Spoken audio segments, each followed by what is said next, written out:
Hey there, what's up? Today's video is a little bit different. It's not a typical YouTube video, it's more a presentation that my dear friend Priya and I came up with. We worked on that the better part of the last 2 years. What's that? Yeah, it is more than this typical 10 to 20 minutes YouTube video because it is a very complex topic. And what we want to do is explain how exactly we came to our conclusion of what the Agile mindset is, and to as well explain what kind of experiences we had that led to this fact. So we want you to better understand the topic in general and to better understand where we are coming from so that you can better relate to that and ideally better apply it in your environment. Back to you. Yeah, but no worry, we will end with a conclusion that is kind of easy to remember and therefore hopefully easy to apply. So enjoy!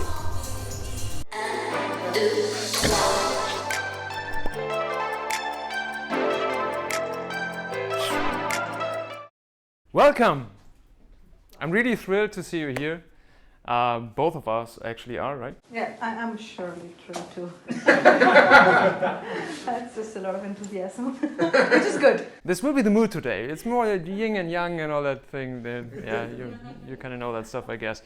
So yeah, my name is Daniel. I'm an Agile coach, working for companies all sorts of size and try to actually help them to transition to whatever they want to transition to be honest. So not really limited to anything here. Good, and I'm Priya. I'm working in Zooplus here as an Agile coach or delivery manager. We have different names. We go by any name they want us to. I'm sort of supporting also the IT teams here for the finance department.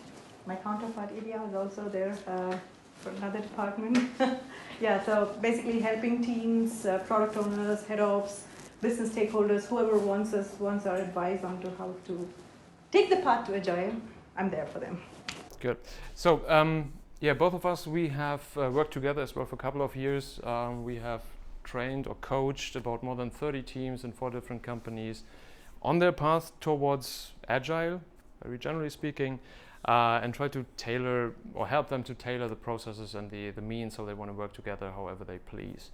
So that they actually achieve something they want to achieve. Before we start with the content itself, I think you wanted to introduce our location, our host a little bit. So please go ahead and do that. To those I haven't spoken to personally, our company is Zooplus. Don't want to go into too many details. You can always check it out, but we are like an online company that actually sells anything and everything that has to do with pets. That's the information. We've been established for 20 years. One of the things when I requested to host a meetup, the very quick reply was definitely host it. Zooplus is actually trying to support and host as many meetups as possible because as the CTO said, many of the employees here have benefited a lot from going to meetups and meeting people and sharing information, and this is a way of giving that back to the community by actually sponsoring or hosting meetups so that people can meet, share knowledge, and experience how things are done in a different way. Yeah, so thanks a lot to the company, and also officially welcoming you here. Yeah, unfortunately, Guido, our actual host, couldn't be here today, but he's very sorry about that, but happy to have a recording later on to check it out. Good. First of all, I wanted to take a second and talk a little bit about why we established this meetup group. Both of us are really interested in the topic, the Agile mindset and an Agile culture and what exactly that means and how exactly this can be established, because there are all sorts of different information out there. And we wanted to create a group within Munich, where we are currently living, both of us, in order to actually foster this, so that we can share our findings, that we can gain knowledge from you guys, and build up a community that is interested in regards to that topic. Because both of us, we strongly believe there is not the one right answer to this question. It always highly depends on the individuals involved, and as does Agile in general. So this is the start of this meetup group, and we really hope that we can grow this community and we can invite each and every one of you to actively participate and share your findings and your thoughts, your ideas as well, because we strongly believe that we can only gain and grow if we share and if we receive, and basically both of them. So the invitation for today is very specific. We would like to invite you to do whatever you would like to do. If you just want to sit here and listen, that's perfectly fine. If you want to listen and think about what happened and see how this could be applied in your circumstances or what this means for you or how this could have been in the past, awesome. If you want to share and actively participate, because this is supposed to be an interactive session, great. But all of that is absolutely fine, and we try to honor this to the very last letter. So if we ask you to please get in little groups and try to talk about certain things, if you don't feel comfortable doing that, it's absolutely fine. And I want to ask each and every one of you to as well respect that. If someone says, hey, I rather don't share or I rather don't participate, please honor this. This would be our wish, so that each and every one of us can actually feel comfortable being here. And this should be the main goal for all of us. So, and that will be one of our first exercises actually right away, because the topic today was the Agile mindset. And we assumed that each and every one of you joining us, that you have something of an idea about what that could be or what that means to you.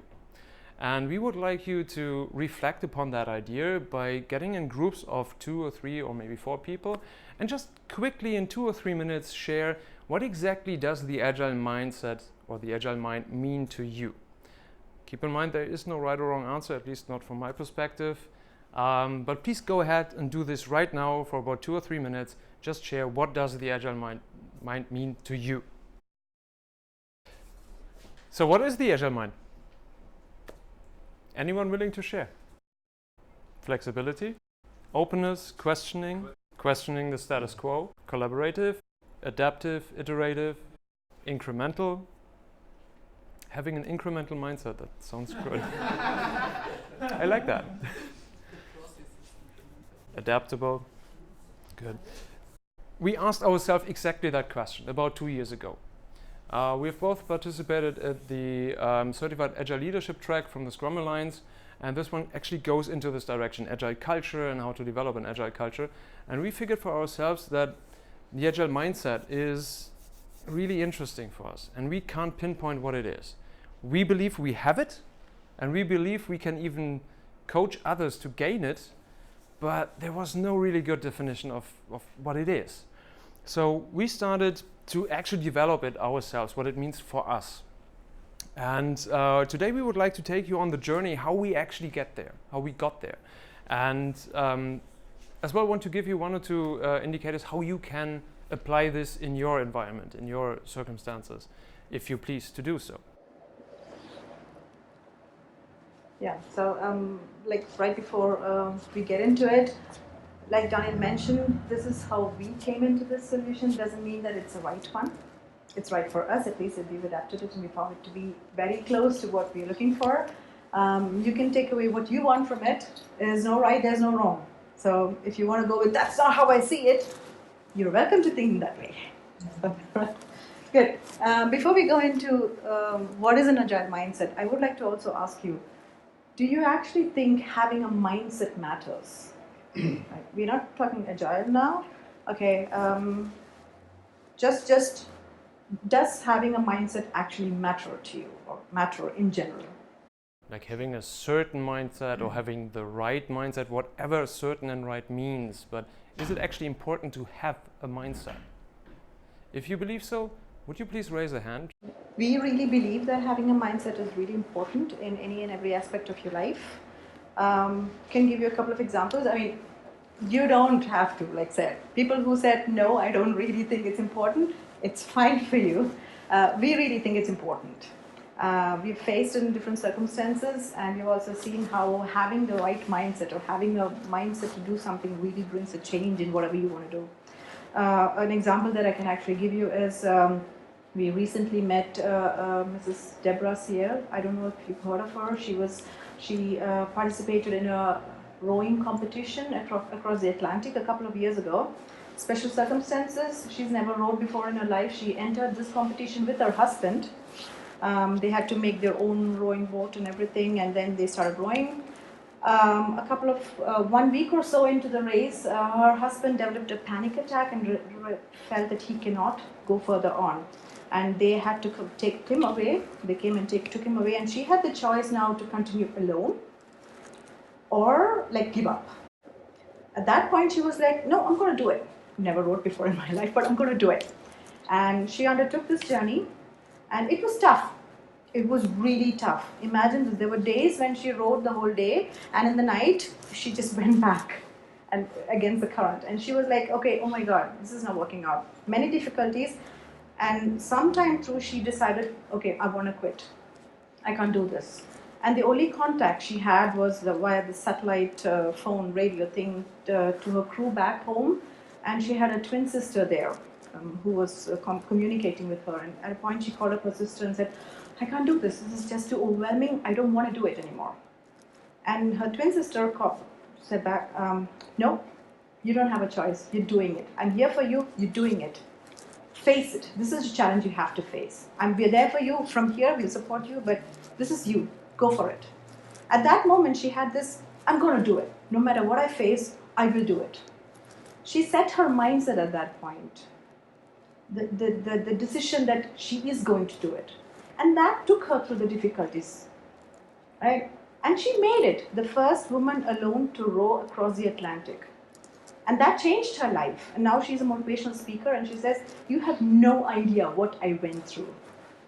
And that actually shows how you can set your mind to do something that you think is impossible sometimes. A real life example, I don't want to give you some fake scenarios. You can check her up online. I can give you the name later on. Her name is Deborah CL. I don't know how to pronounce it. Deborah, in your example, it's a person who changed her mind. Or a mindset. The reason why I didn't raise my hand, because I think it's important to have a mindset, but it's not important to have one mindset. So you no, that's true. Mindset. You can change your mindset according to the circumstance. I mean, different circumstances come and you can decide at a certain point, maybe it's time to quit and it's all right. But that is a mindset you have to have in yourself. That is a decision or what you need to be convinced of, and that needs to take you through the next steps. And that's why for us, mindset is really important. Another good example that presented that to me very well is the placebo by proxy effect. I'm not sure how many might have heard of that already. The placebo by proxy effect was tested about 20 years ago in a paper, in a scientific paper by Franklin D. McMillan. It's called the placebo effect on animals. And what he actually did is he had pet owners with their pets, and the pets were sick. And he gave placebos to the pet owner for the pet, which was nothing to smell, nothing to taste. It was just put into the food and given to the pet. And they had a control group as well. And they figured out that the pets that got the placebos had a way higher healing rate than the other one. Although there was no medical effect on that. And the pet doesn't know and understand the concept of placebo. He didn't even know that he got it. So there were all sorts of questions. How can that be? How can that happen? And the conclusion is that the pet owner, who did not know that this is a placebo, so he expected a healing effect from what he was giving to his pet. And this resonated with the pet. Just the way that the pet owner behaved improved the healing effect of the pet. And this is basically just the mindset from our perspective. So, but today, we are talking as well about several other examples, and before we do that, I want to give a little disclaimer about that. We chose some specific names to protect the person we talk about. Those names are supposed to be catchy and supposed to stick with you guys and maybe be a little bit, yeah, you'll see. But we do not mean it in any disrespect. I want to just disclaim this up front. We really love the people that we talk about. They are all good people by heart. They did some things that might be a little less than ideal, but we do have a tremendous amount of respect for them. Please don't misinterpret that. Because if it would be people we really dislike, we would not honor them by using their examples. And the first example is Mrs. Transparency. It's a CEO from a company who at one point decided that she wants to improve the collaboration within her environment and decided that we will be super transparent now. So she decided to share all sorts of information, even financial information that are usually not disclosed within the company. And this is what she as well announced within the organization and said, hey, we all want to be transparent and this is what we do and now we share. But the mindset wasn't there. So it was basically just an advertisement statement at that point, and she didn't realize that. Because how it turned out to be was that when you approached her and when you had the chance to talk to her, she was absolutely transparent with everything. She really told things that you usually wouldn't hear from a CEO within the company. But it wasn't really transparent within the company. You had to have a meeting with her. So that turned out to be this, if you are important enough to get a meeting, and think about how many people can frequently talk to the CEO of a company, unless it's a rather small company, there are not many. So if you're fortunate enough to be among the important people, then you get the information. And they got the example that this is the way how to do it. So they treated their employees the same way. The ones who approached them got the information. The ones who didn't, did not. And instead of creating an environment that is collaborative, where everyone tries to help one another with information, it turned out to be information is value. And if you get the meeting, you have more value than the others. And you can kind of brag with that information in front of the others. So it's turned out to be a competition among the manager level at least, who gets the most information, who gets the most meetings. So the intention behind that was really good, but the execution lacked the core essence of it because there was no real established transparency. It was just, I talk to you if I have a chance to talk to you. So from our perspective, we absolutely believe that the mindset absolutely matters. But this talk is not just about the mindset.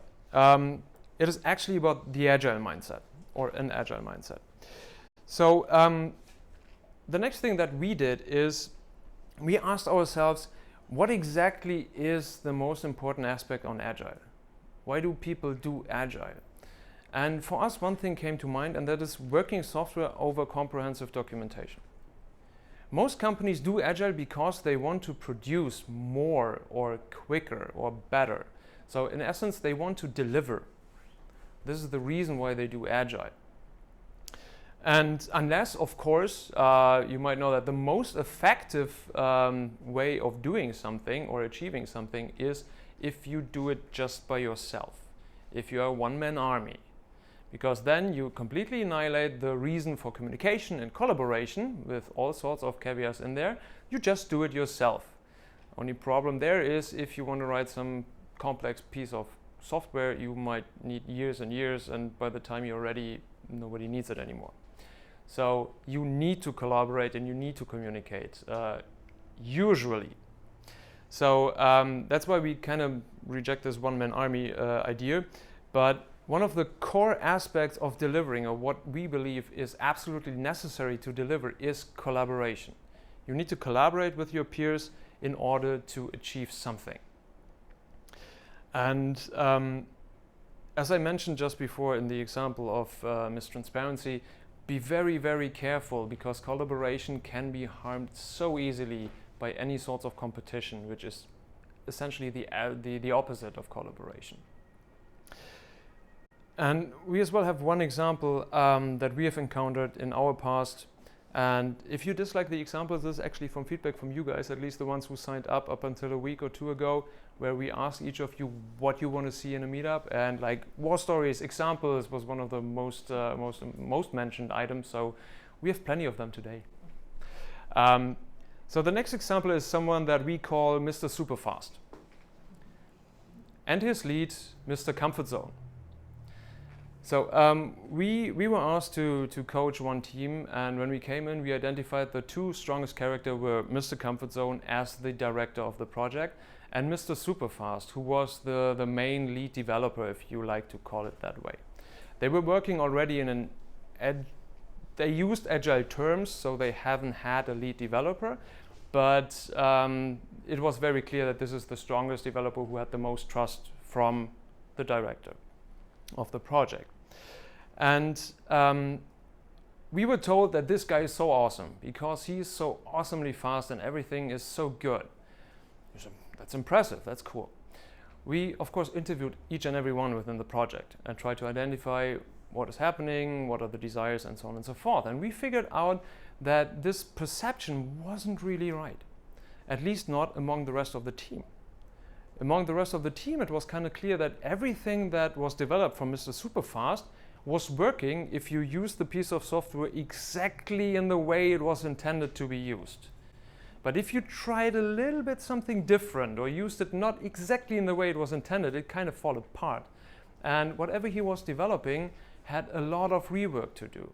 There were quite some cycles necessary in general for the stuff that he did. And we kind of checked the Jira in that case, project management tool, and yeah, it were true. There were quite a lot of conversations within the user stories of his, because he was super fast, but he needed to rework it quite often in order to get to a state where it could be released. Whereas most of the other developers were way slower, but they only had like 1 or 2 rework cycles afterwards before it was shippable. So in essence, the time from starting developing to time to market was nearly the same. There was no big difference there. But Mr. Comfort Zone, who was a buddy of Mr. Superfast, they really thought they are the team to, and this is how to do it. So after a couple of months and after a couple of team members actually decided to leave the project because they were so unhappy about this environment and they couldn't really cope with it, we really clearly displayed to Mr. Comfort Zone that this might be an issue that should be dealt with. And he didn't want to see it, but due to circumstances, it turned out that he actually got reassigned from that project, because he was very valuable to the director and as well to the company. And we figured out a way how to best facilitate him. So he was put into a one-man army team with just a tester, and they were doing all the prototypes for the entire organization from that point onward, which was super valuable for the organization because the software didn't need to be released. It wasn't need to be perfect, but it should just display and answer one question that this prototype was supposed to be answering. And for that, he was really, really valuable. So what we want to say with that specifically is collaboration is absolutely necessary in order to keep a team happy, but everything is anti-dogmatic or should be anti-dogmatic. Agile is not for everyone. And as well, an Agile mindset will not work for everyone. But you might be able to actually find the environment for each and every one of your organizational members to be happy and to actually flourish and be valuable to the organization. So we talked about collaboration quite a bit. What do you guys think? What is most essential or most important when it comes to collaboration? Trust. Sorry? Trust. Trust? Commitment. Commitment? Similar mindset. Sorry? Similar mindset. Similar mindset? Yeah. Reliability. Reliability? Common goals. Common goals? Coordination? Compassion? When we asked ourselves this question, what is most important when it comes to collaboration? What is absolutely essential? We thought it is providing and receiving feedback. Without the ability to actually tell another person what you think about something, and as well the openness to receive that information from other people, you cannot truly collaborate with one another, at least not effectively. And this was the issue of Mr. Comfort Zone.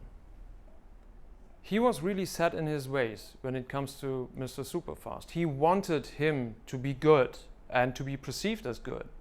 And that's why he did not accept any feedback that told him, hey, yes, the first iteration is really fast, but the time to market is not. He did not accept that feedback.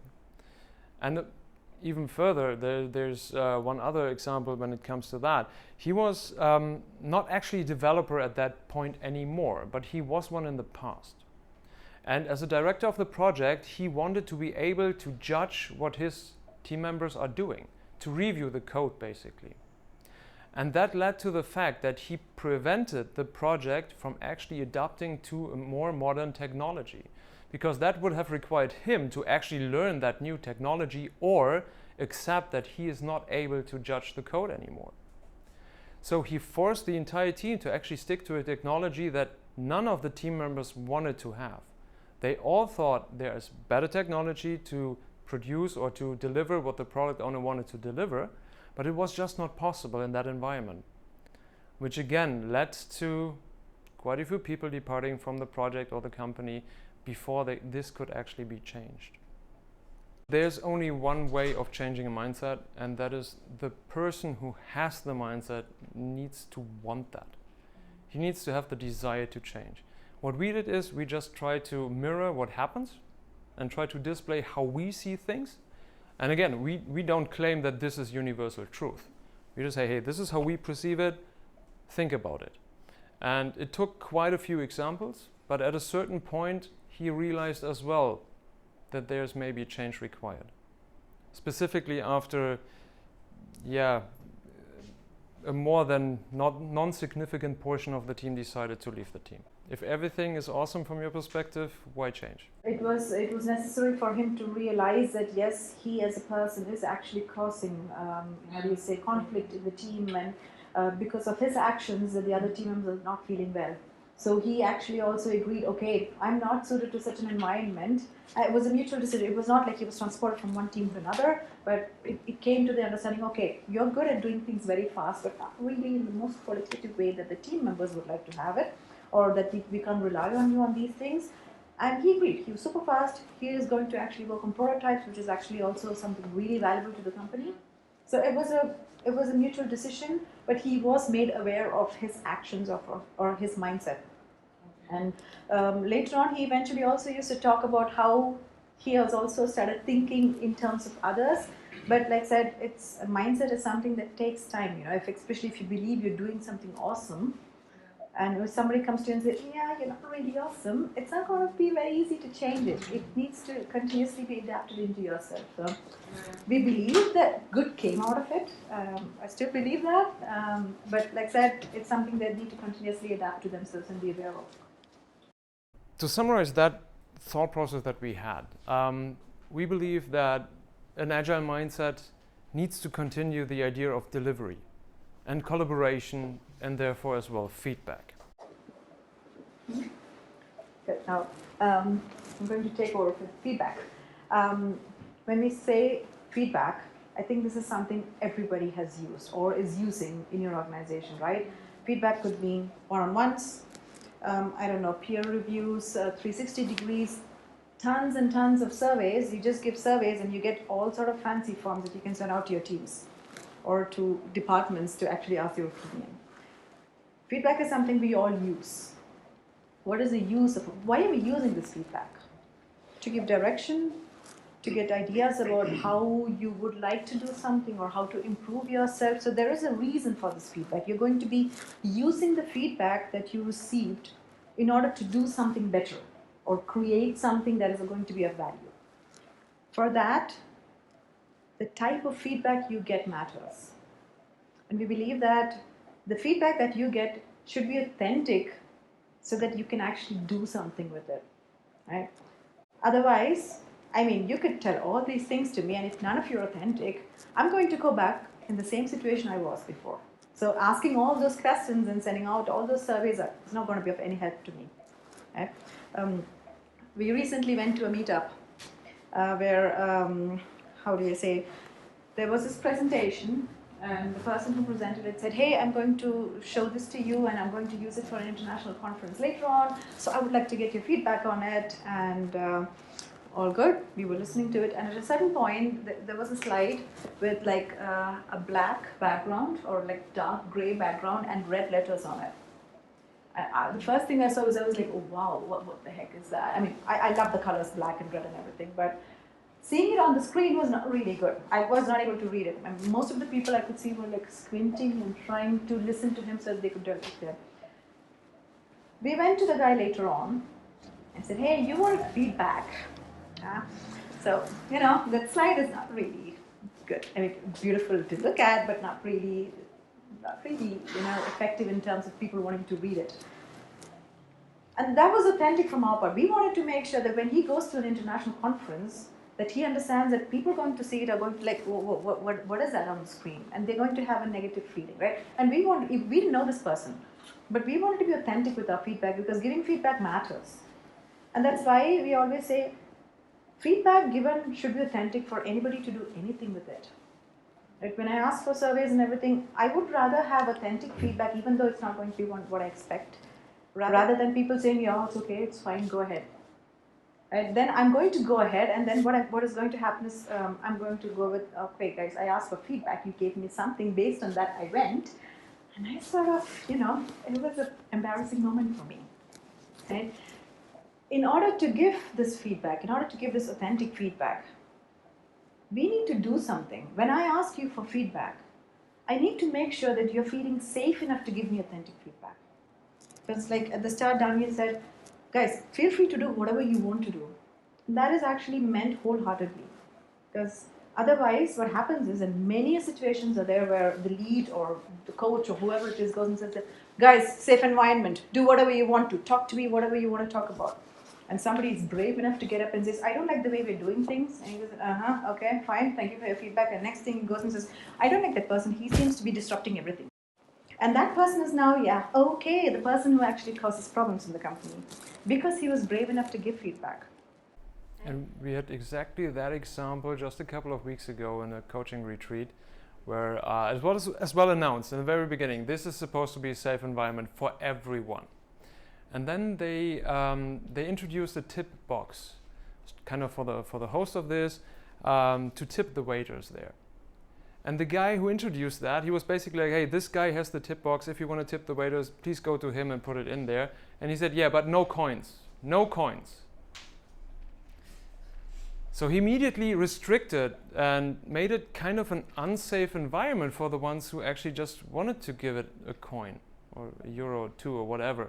So the host immediately jumped in, realized that, and immediately jumped in and said, no, everything is fine. If it's just a cent, it's just a cent. That's perfectly fine.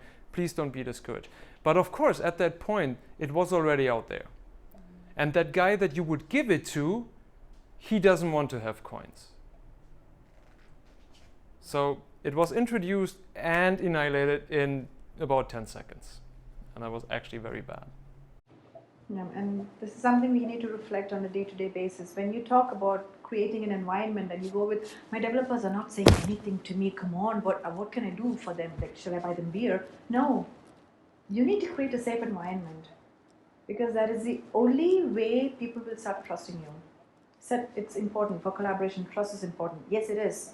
But how does that actually develop? You can't just say, trust me, I'm the best person there to help you, trust me. Yeah, you can't do that. You have to earn trust. In order to earn trust, you need to believe in what you're saying and actually do the things that you're talking about. And if I'm creating a safe environment and you want to abuse me for something, hey, do that. It's inside this room. It's not going to go further from here. And I'm not going to judge you or stop calling you for the next meetup or sort of bar you from anything. No. I'm asking you for authentic feedback, and I need to know that this is not going to be exactly how I wanted it to be. So that's one of the easiest and the most effective ways to earn trust, by actually creating a safe environment. And when you trust a person, right, when you really honestly trust a person, you're going to be vulnerable with that person or be open with that person. Right? Somebody comes to me and says, hey, you know what, there's this awesome new technology that I would like to try. What do you think about it? And I go with, yeah, I've never heard about this technology. Crap, I should Google it when I go home. But hey, sounds really awesome, huh? Yeah, we should definitely try it. I tried it once or twice, it didn't work out. I can talk a lot about this without actually saying anything. But I'm not showing up my vulnerability by doing that, right? And I'm not going to, because if I open up, I have this feeling that, oh, he's going to give me back feedback. I'm not ready for that. So if I don't trust that this person is going to actually use this knowledge, or go to somebody saying, oh my God, she doesn't know anything about anything, I'm not going to open up and be vulnerable. And if you are vulnerable, if you trust a person, I'm going to tell you that, I'm sorry, I don't know anything about it, but give me some time. I'm going to go ramp up myself and learn about it and advise you there. See, this is one cycle that we have. This creation of vulnerability by trusting a person that you can create by creating a safe environment, and by that being authentic enough to do the things. It's actually nothing that we conceived. This is called the VAST cycle. This was created by Michael Sahota and Olav Levitz. Like you see, it can start anywhere. You don't have to start by being authentic. You can just be vulnerable. It might hurt. Believe me, been there, done that. But this is the most sure way of actually going into creating a cycle of trust, where you can actually collaborate the best possible way with somebody you're working with. Try it. It might fail. Try again. And yeah, believe me, this actually works wonders. It's very simple. There's no rocket science behind it. Anybody can do that. Yeah. Do you want us to share like experiences we had in feedback situations? If you like. Oh yeah, of course. I have one. Unfortunately, not a how to do it, more like how to not do it. Several weeks ago, I have been in a meeting with the manager and his team, and he also said, "Okay, safe space. Give me feedback on everything you want. I'm open here, and tell me everything." And one of the employees gave feedback to actually not him, but a process he introduced to the company, and the employee was not happy with that, didn't understand that, questioned that, wanted to talk about that. Manager said, okay, we have to think about that. It's maybe a bit too long for that session, but we do something and it will be noted. That was at first okay. After the meeting, the manager went to the employee alone and they had a one-on-one. In that one-on-one, basically the manager told the guy that we have to do it anyway, and I don't understand why you're questioning this, and you like questioning the process, and that way everything the team is doing, blah blah blah. That happened not once, it happened twice. At that point, nobody else was giving feedback anymore, because I know, oh wow, an hour after the meeting I will going to have a one-on-one and nothing is changing. I'm just feeling uncomfortable because my feedback is not valued and not discussed in the group, because the manager didn't want to discuss this in a group. Yeah, so basically I assume here that the employee had the strong feeling that the manager was not authentic during the meeting, because he was saying one thing and comes back later, which definitely annihilates all sorts of safety during the meeting and entirely trust. So the employee will not be one to be vulnerable again and share his ideas about something.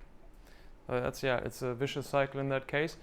Then the manager wonders why the team is not feeling committed and this is not getting engaged towards the product. Sometimes he also feels very good after the meetings because nobody else is Contradicting. questioning the processes anymore. Yeah, he's got a long way to go. After we have come to this point that we realized, okay, Agile is about delivery, it's about feedback essentially, and feedback requires a tremendous amount of trust and the vast cycle entirely. We thought, hey, we have it, right? So we just announced this to our teams, this is how they should be, and everything will be good. Yeah, and okay, I'll let you figure out yourself if this might work or not.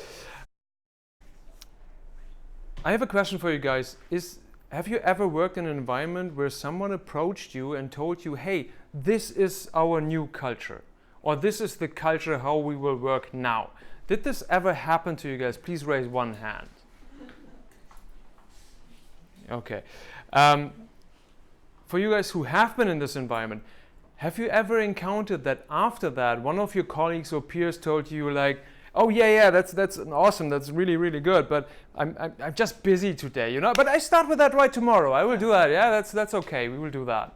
Have you ever encountered that? So last but not least, everyone who believes that announcing a culture is actually something that can work, please raise your middle finger. Yeah. I mentioned that I kind of took away the trust here for the sake of a joke. I hope you excuse that. Because, we strongly disagree with that. We do not believe that announcing a culture or just telling people how they should be from now on is something that actually can work. It can work with some people who have a tremendous amount of trust for that person who says that.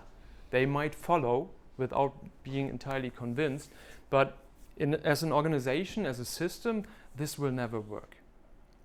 For me, I would like to describe it as culture is a conclusion of the mindset and the behavior of every individual within that system. This is what I believe a culture is. And that means that if one part of the system is working absolutely against the desired culture, you cannot achieve your culture. And on a little side note in regards to that, when it comes to any sort of change, right, change is never a decision. It is always a journey. Something where you have your goal, but the process of changing takes a lot of time.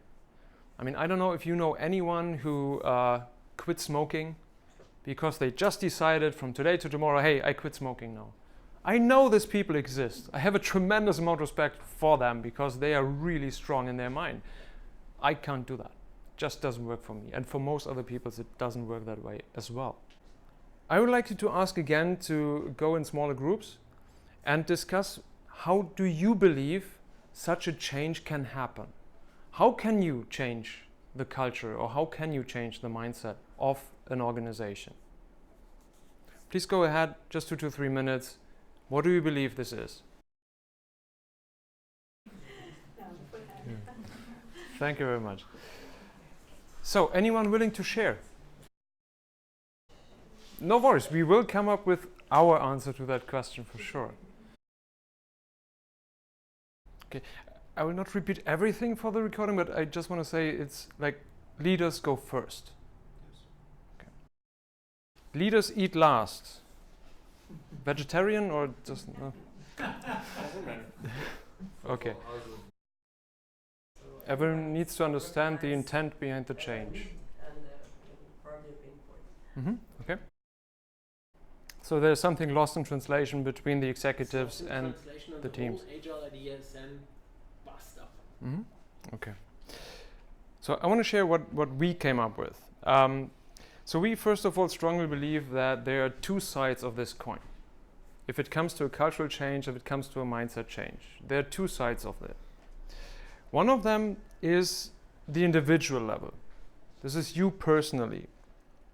And we believe that leading by example, that's why I asked you whether you heard that before, is the way that you can influence others. And the only way that you can influence others is by showing them how to do it. Not telling them how to do it, but doing it the way you want others to behave. Because if I'm an executive, if I come to the office at 11 a.m., go to lunch at 12, return from lunch at 2 and leave the office at 3, but I tell everyone else, hey, it's a critical time, we all need to buckle down and really put it in now, this will not resonate. People will not listen because they say, yeah, sure, I mean, yeah, of course, right? And as soon as he left, they will start leaving the company as well, because 3 seems to be the end of the day, right? We personally as well believe that everyone can start with changing a culture and changing a mindset. It doesn't matter where they are in the hierarchy of the organization. But at the same time, that it is the most effective way if the executives start first. Because you are able to create something that we call a cultural bubble within an organization, where you as a team lead, no matter which area you are in the hierarchy scheme, you can influence the culture within your team. You need to kind of translate that to the rest of the organization so that there is no conflict, but this can happen. Most effectively, it starts from top. I absolutely agree with that. But I don't think that everyone should just wait for the executives to do the change and the mindset change. But they can already do something there as well and lead by example when it comes to that. On the other side, we see kind of what is on this, like deliver, collaborate, and feedback. And we ask ourselves, why exactly do you do that? Why do you want to do that? Oh, right. You want to do it for a successful organization. You want to have a prosperous organizational future. You want that this organization is doing well. That's why you want to deliver, right? If the organization has more money than they can spend and nobody needs anything, then why working? Doesn't make any sense. At least the motivation is not that there. So we believe as well that the organization needs to contribute to a mindset change and to a culture change, but they can't just announce it, as we already said. Yeah, we were asking ourselves, why exactly an agile mind? What is the purpose for the agile, basically? Right, I mean, you could say you need an agile mind if you want an agile environment. But why do you want an agile environment? What is the purpose behind that? Why do you want that? One of our trainers, Michael Sahota, had done surveys all over the place around the world. And he figured out that right now it changed. Right now most organizations understand that it is for being able to react to changes, to adapt to changes. This is the reason why they now want to have Agile. When he surveyed a couple of years ago, like only 2 or 3 years ago, it was usually speed or money. This is why they wanted to have Agile. But now the community kind of starts to understand that speed and money is never or cannot be the goal. This is not why you should go Agile. There might be different ways that actually can be better to achieve that. But if you want to be able to react to change quickly and profoundly and in a good way, then Agile might be the key for that. Because the organization itself wants to have a successful organization. The system wants to be successful. Sure. What does actually make a prosperous organization future? What is the essence there? I mean, we talked about all the characteristics we need to have, right? But what is it that makes an organization, no matter what it is? I can give you a small hint. It's there in the Agile Manifesto, like one of the most important things there. It's individuals over processes, right? It says individuals over processes for a reason there. It's because individuals are the key to making or breaking whatever we want them to do. Right? We talked about having culture, we talked about delivering, we talked about collaboration, and this is all the core aspect is all of us, every human person in an organization. But why? Why are they so important? Because these said individuals are bringing in something that we call value, right? When we have 5 people in a team, right? We're getting 5 different opinions. We're getting 5 different options how to do things. Usually 20, but yeah. Let's start small. Okay, or 20. It doesn't matter how. You can always think in terms of you have X amount of people in your team. You're getting X different opinions, right? You're getting X different ways of how to do one single thing, right? And that is actually really, really, really valuable. Most of the time we disregard that, right? Imagine this, an interview process nowadays. HRs can actually focus on that or understand that much better. But if you're interviewing a person, you have like steps and steps. I mean, Skype interview, and then you have a one-on-one interview with HR, and then you have a one-on-one interview with maybe the team lead, and then maybe the technical lead is talking to that person, then the team members are talking to these people. Why are we going through all these steps? To figure out this person is somebody who can actually work with us and give value. Once we have finally gone through the selection process and actually got somebody into the company, we set them into a corner and say, okay, this is the task you're supposed to do, right? Why did you go through this step of interview process in order to give this? You could have just said, okay, fine, this person doesn't look like an axe murderer, let's take him in. And then he gets his tasks. We are not valuing this person. And that is one thing. I mean, we're doing things, we're setting things in motion without actually realizing what we're doing. I've been to so many interview processes, and at the end, some people come to me with, why did you interview me so intensively if all you wanted was me to do some task without even actually asking my opinion? Right?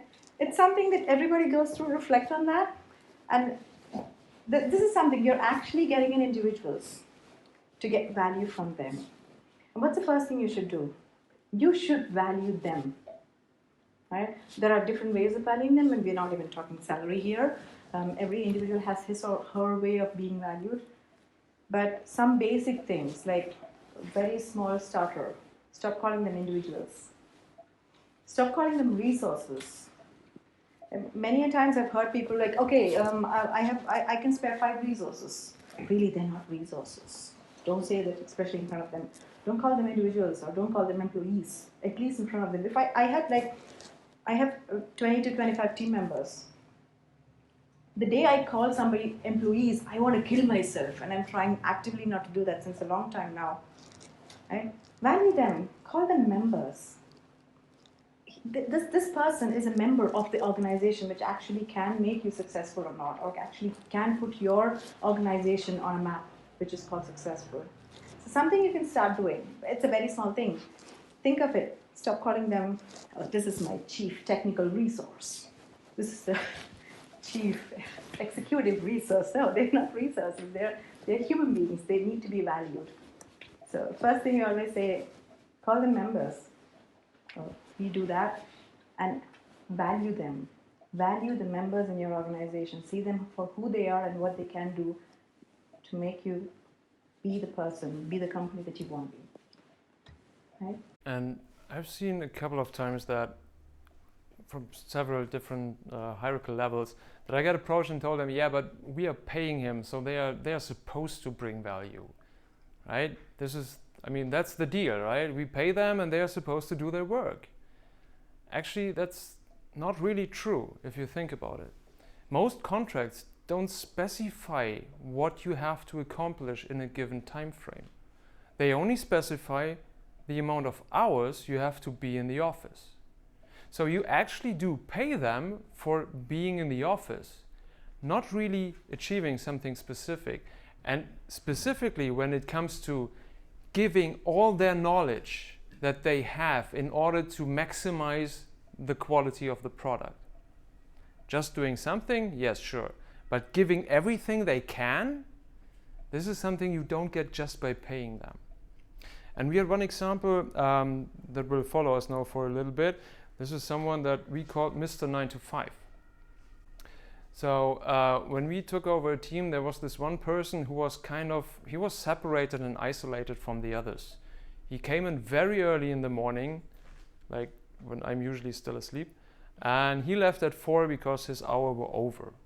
And he did during that time work, that's true. But whenever we had like a brainstorming session or tried to figure something out, he was one of the most quiet guys. And he just didn't bring in all the value that he could. But we are coming back to this example just in a little bit. What we want to give right now is, you already did, cool. We really stopped calling the first principle or the first value of the Agile Manifesto, right? Values and principles. So we don't call it individuals over processes anymore. For us, it is really just bare minimum is value your members, value them.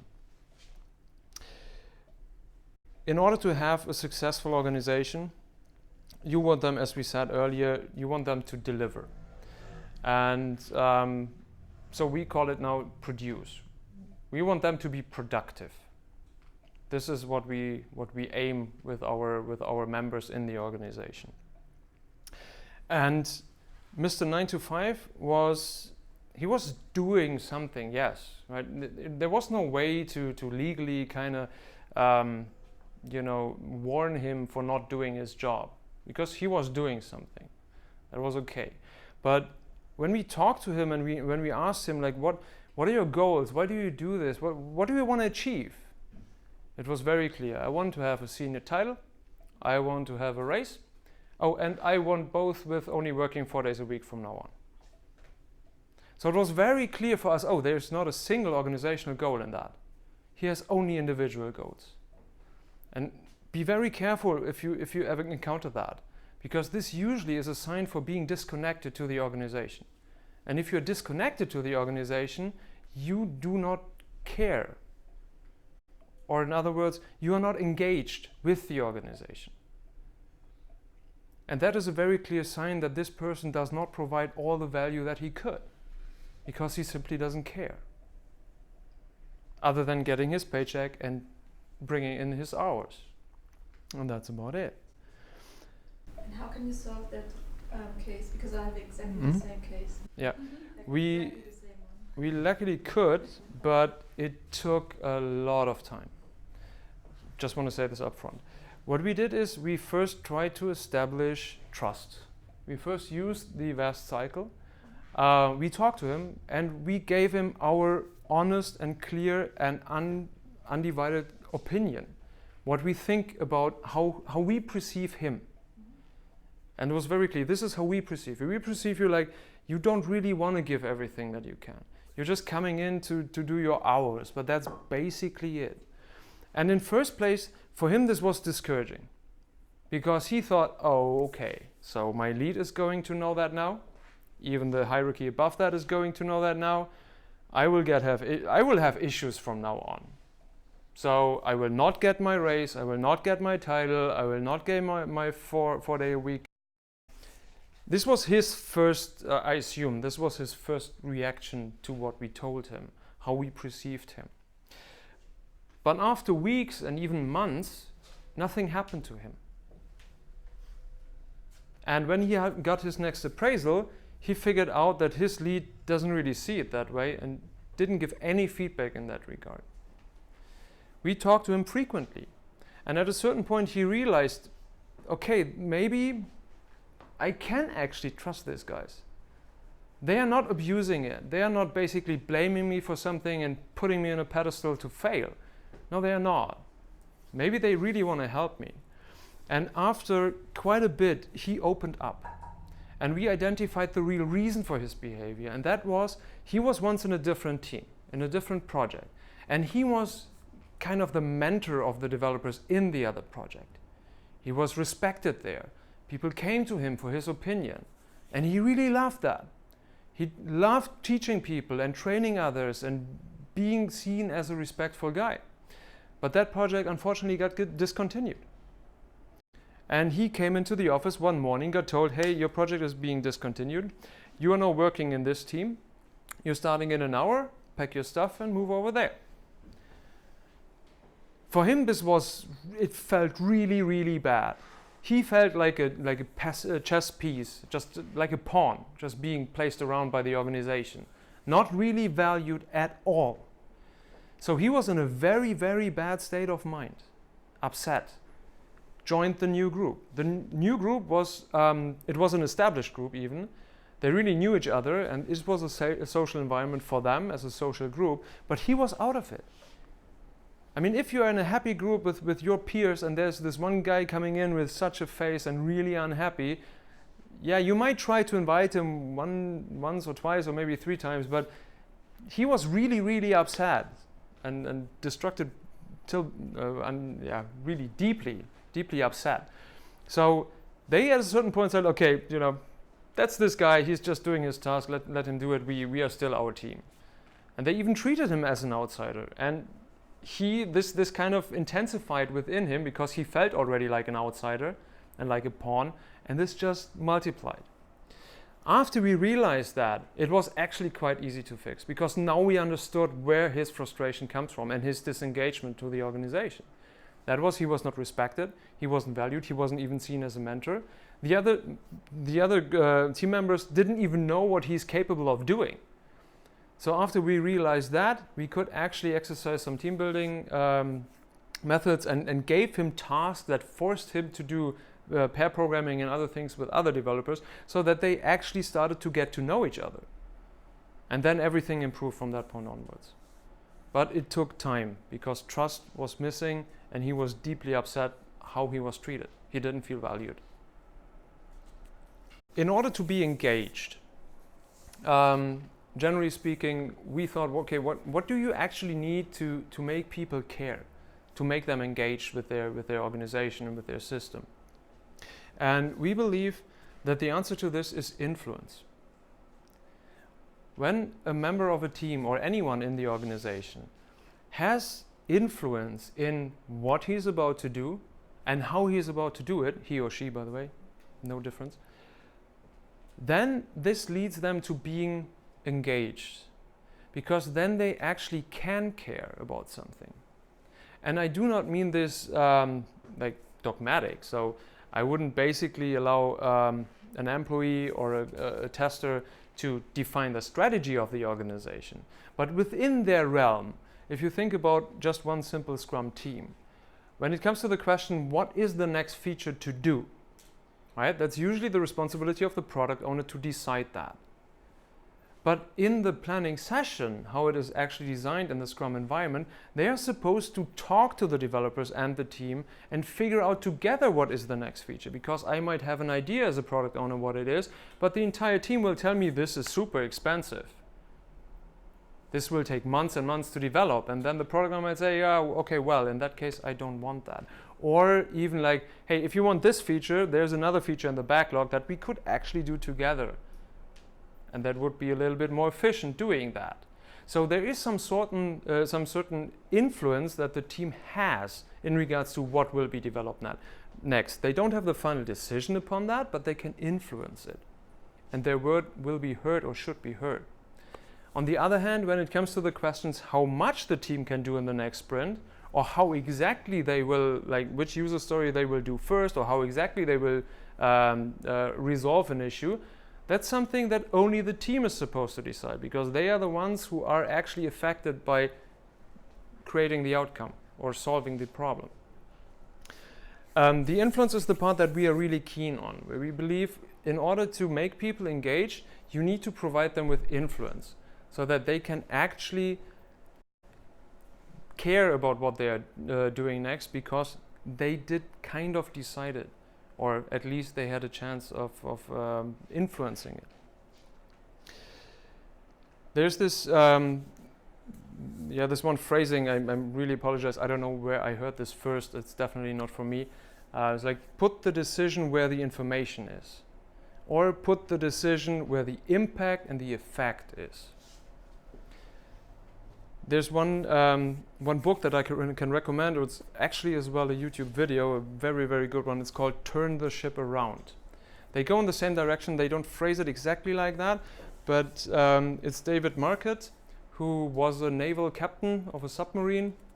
And it's a really interesting story how he actually took over a new submarine and made this within 1 or 2 years into the best rated submarine ever by not doing any decisions anymore. Just forwarding the decisions down to the people who are actually affected by it most, and he needs to carry it out. Other than the red button, that's the only decision that he kept with himself, but everything else was done by the employees who are actually executing it, and this is how he got the best rating in the Navy ever. It's a really good thing. Turn the Ship Around, please check it out. So, to recap, we believe that influence leads to engagement, and engagement leads to productivity. But from our perspective, this is still not the entire cycle. Because if you imagine you are starting a new job tomorrow, or actually today, and someone tells you, hey, this is your desk, this is your hardware, you can make all the decisions that you want and influence everything, and now go. What would be the first thing that you would do?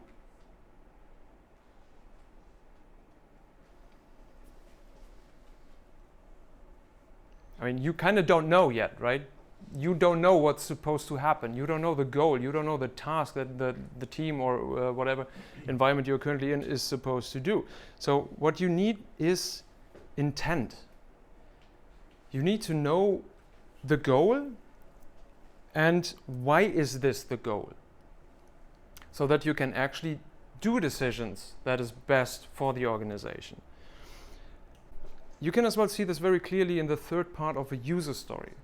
Right? User story contains 3 parts. First, for whom you're doing it.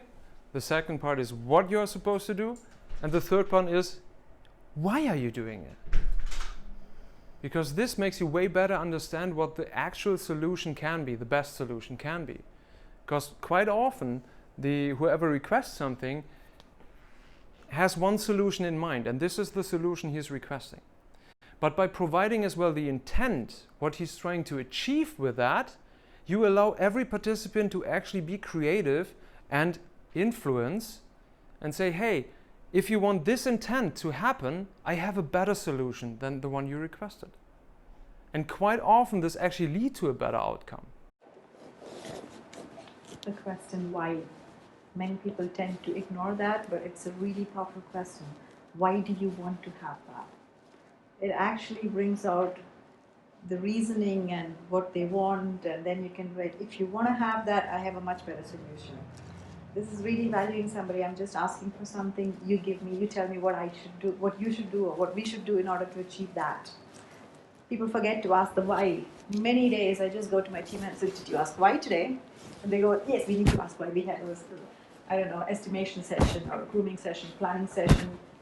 Quite often they forget the question about why, which is where the intent lies. And one common misconception that we have seen quite often is that intent is just something that can be provided, right? Where Whoever is responsible for it just tells you, hey, this is our intent and this is the right intent. We believe this is nothing that can be enforced on someone. Like, this is the intent, just take it. It's nothing that you should convince others, like this is the right intent to do, or even negotiate with him. We believe that the intent is something that should be seen as a collaborative effort. It's like, this is my intent, this is what I have in mind, and then collaboratively trying to accomplish a really good intent. Because a really good intent is an intent that is entirely understood. If it's not entirely understood, then it's not a good intent. And words are apparently really bad for communication, if you've ever encountered that. Like, any communication without any mimic and gestures, they lose a lot. And this is as well why I guess most of you know those games, like build whatever you want to have as a Lego piece and then talk about it to explain what your goals are and things like this, so that you actually use a different level than just words to express what you want to express. Yeah, so we've established that collaboration is very important. And like mentioned, you can't pass down intent from one level to another. You need to actually collaborate to actually make sense if this is the intent that we all want to. Because when you give feedback, you might actually want to say, okay, yeah, this is what I wanted, but what you're saying is making sense. Let's think about something together, because we are together trying to achieve something, right? And in order to do that, in order to actually facilitate collaboration to get an intent out there, what is needed is leadership. And when I say the word leadership, most of you think with, oh, you're talking about some leaders coming in and talking about, we should do that and this. No, leadership is not about command and control. Leadership is not telling you what to do. A good leader guides and supports. Right? When you hear the word leader, many of you think about this, the person standing right in front saying where to go. No, he's actually helping you take the path that is the best possible, the one you choose. And when you guide and support, you become a leader. That means you do not have to have a title. Each and every person, because I heard somebody say today, oh, I'm not a coach, I'm a developer. Doesn't make a difference. You are, in a way, when you guide and support somebody, you're automatically becoming a coach or a leader. You're showing somebody the path in which he or she, what he or she can take in order to do something much better, in order to realize the intent. Have you ever heard about the term self-organized team? Everyone within that needs to be a leader. Yeah, which is something people don't really understand. They go with, do stuff. I have a self-organized team, they're doing it all by themselves. I don't have to do anything. Wrong! You need to guide and support everybody inside there. You need to teach people to guide and support. You need to be open enough to also show people how it works and actually receive it accordingly. Yeah. Exactly. The guide and support part, I mean, it's a very good example. If you have teams that actually follow sprints, the last day of the sprint, you can actually see how self-organized your team is and how you behave. If you're a coach or if you're a project lead or a product owner, many people go with, oh, it's the last day of the sprint, we need to do something in order to get stuff done. At that point of time, you're not a developer, you're not a tester, you're not a product owner, you're not anybody, you're just the team together getting things done. And developers have stopped working on new stuff to help QA work on, test things.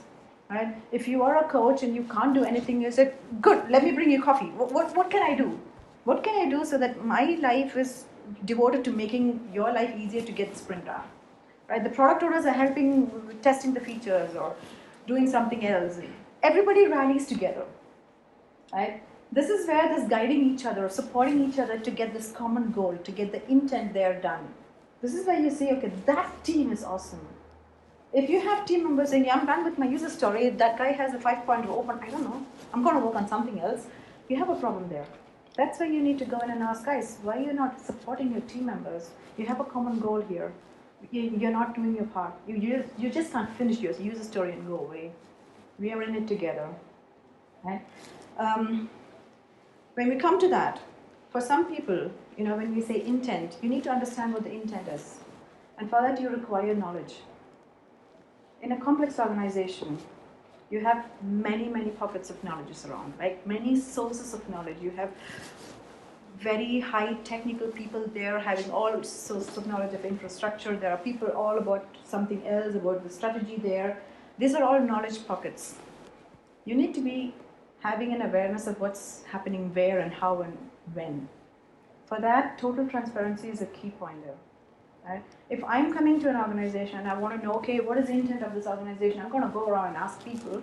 And I come to one of you saying, hey, I heard you're this director of something and you're doing this and that. Talk to me. And if this person goes with, yeah, I've written everything down in the wiki page, go and read it. Yeah, I can sit and read like for the next 6 months about what's happening, still have no idea about what to do. I'm not going to get the right picture of the intent or what the company's intent is, what the organization's intent is. And for that, honestly speaking, transparency, if that's not there, you can go around trying to figure out what the intent is. And I would just say, good luck with that. You're going to be able to achieve a lot there. So these factors that actually, in order to actually have intent or understand the intent of an organization, we go with collaboration. For that, we need leadership. That basically means transparency and collaboration is what we need most. We need to have guidance and support for everybody who's actually there. And in order to guide and support in the best possible manner, we need to have full transparency. Yeah. Too many words out there, sorry, but... Now, additionally, there are two more things that we believe that are absolutely required. Okay, it's two more headlines. There are more things beneath that, but one of them is the organizational structure. If the organizational structure is not really clear, if you don't know where to go to get an information, and if you don't know where to go to help others, then you will lose a lot of value within that organization. So you should definitely be very keen on trying to improve that as best as possible. And I've heard it so often that, we have a wiki. I've never seen a bigger nexus for knowledge than a wiki page. If you have figured out a way to use this tool in a very efficient knowledge sharing way, please approach me and let me know. I'm looking for that for years. I can't find it. It's just not a good knowledge tool from my experience, from my perspective. And that leads quite often to redundant development. Specifically, if you have an organization with multiple teams and multiple different projects, we have encountered this. We've designed it was a method that the executives of an organization and the different projects of the organization could actually interact with one another and share knowledge and share guidance in order to actually go on into the future. And we have seen this so often or actually one particular time that was so profound, where one developer, this meeting was open. Everyone could join this meeting from that organization. Usually it was just the executives and the project team. But once a developer just decided, hey, I want to go there. I want to see what they are doing. So we went there, he joined their team, and he figured out that, hey, they plan to do some AWS integration. And that's the same thing that we are currently planning to do. So maybe we should align, maybe we should talk about it and try to see if we can actually collaborate upon that topic. And it turned out at the end that both teams got the AWS integration done in just half the team than each of them scheduled for it. Now that was really, really valuable for us to see, that transparency and the organizational structure who did support the transparency there allowed them to actually save a lot of time and save redundant development on that part. And last on this, we believe you need goals and limitations. Every organization has their goals, and every organization has their limitations. You don't need to be working in a highly regulated market like the aviation or automotive industry or financial industry, where there are a lot of legal restrictions that you have. Every organization has their restrictions. We were working for a games company, where they don't have much restrictions out there at all legally. But this company said, we are not doing gambling. Gambling is a form of gaming, so why not? But the owner said, no, this is something we don't want to have. We don't want to do that. So it's a restriction there. And that's perfectly fine. Restrictions are nothing bad. It actually helps you to focus a little bit. If you have no restrictions at all, then you basically, you can be all over the place and can try everything, and that might not even be a helpful thing. So limiting you a little bit and providing the goals, always including with the intent. This is what will help the members of the organization to actually be able to provide most value, or the most value that they can. So, screen is full.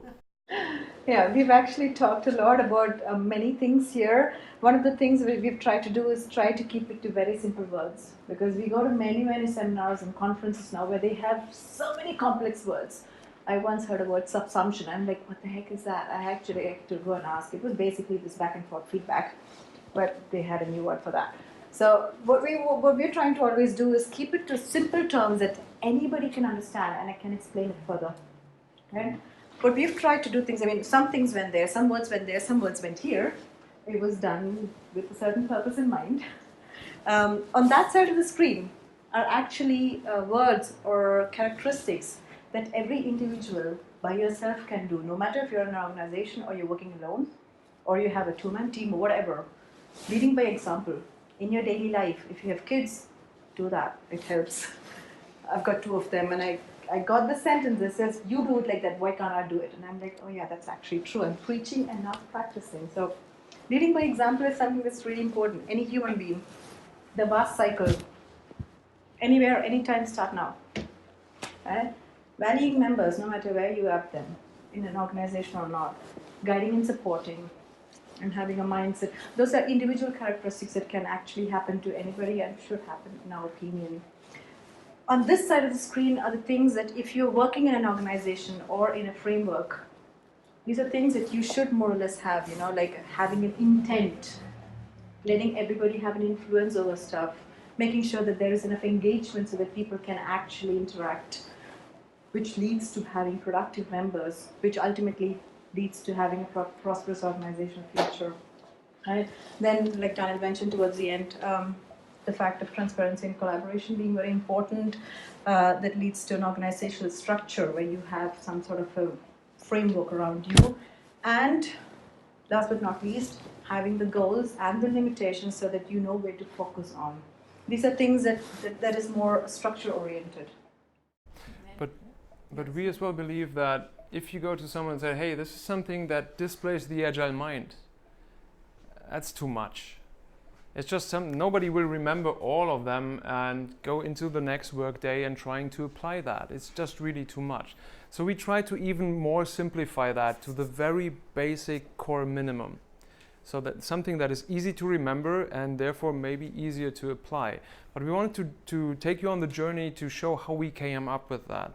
Because we did test the next statement that we are about to show, and nobody got it out of the bat, because there are now 1.5 hours that went into explaining what is on the screen right now. And now we are condensing this to 1 sentence. It's 1, there's a comma. So, what we actually believe is that the agile mindset is valuing your members at decision making. And valuing your members by giving them a meaningful purpose. So this is what it all condenses down to. All these sentences and words and all this 1.5 hours of talk should actually come to these points.